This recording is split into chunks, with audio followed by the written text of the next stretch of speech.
Right then, James, you've set up a tackle box up for me here. There's a lot of different components here. Can you just briefly take me through what each one is, please? Okay, Andy, no trouble at all. Let's start with floats.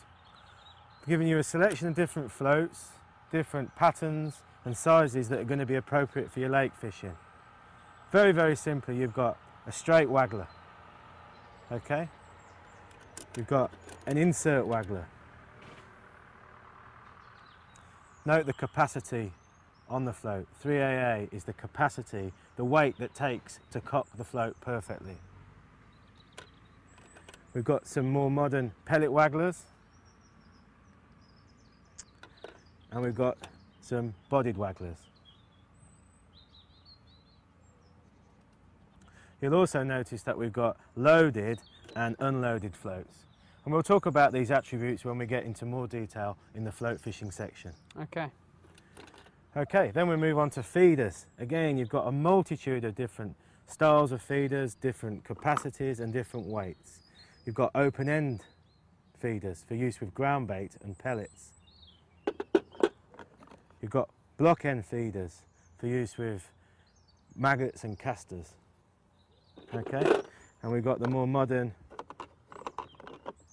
method feeders in a fixed format with elastic incorporated into it and a running format. Again, we'll look at method feeders and all the feeders in more detail when we get stuck into the detail, okay? Good, good.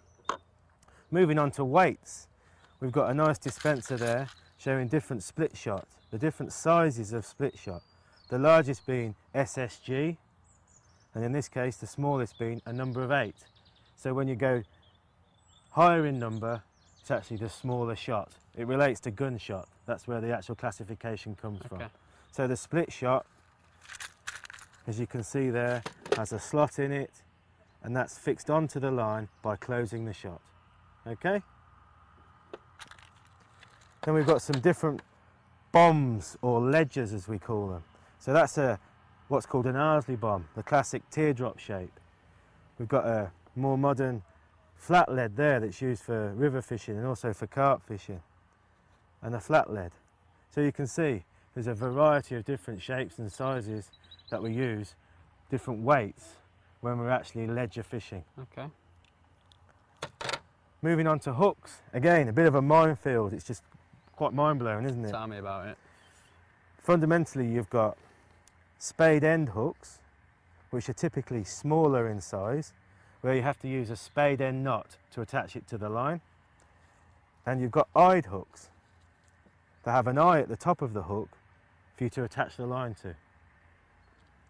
Another important consideration is you've got barbed hooks and you've got barbless hooks. On a lot of lakes now, the fishery rules stipulate that you need to use a barbless hook. It just helps with people to unhook the fish without damaging the fish. A barbed hook obviously will stay in the fish easier, and also an advantage of a barbed hook is it will prevent the bait from coming off when you're fishing. You'll also note that I've got you some different hooks to nylon here.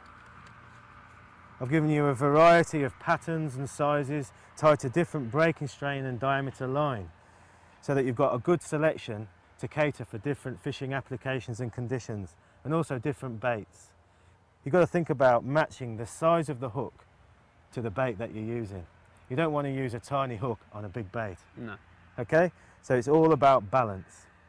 So that's a quick overview, Andy. I know it's very top level, but that should help you understand the basics when we're talking about terminal tackle.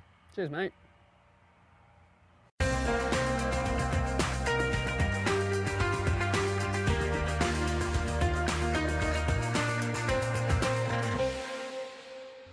Now I'm hooked on fishing.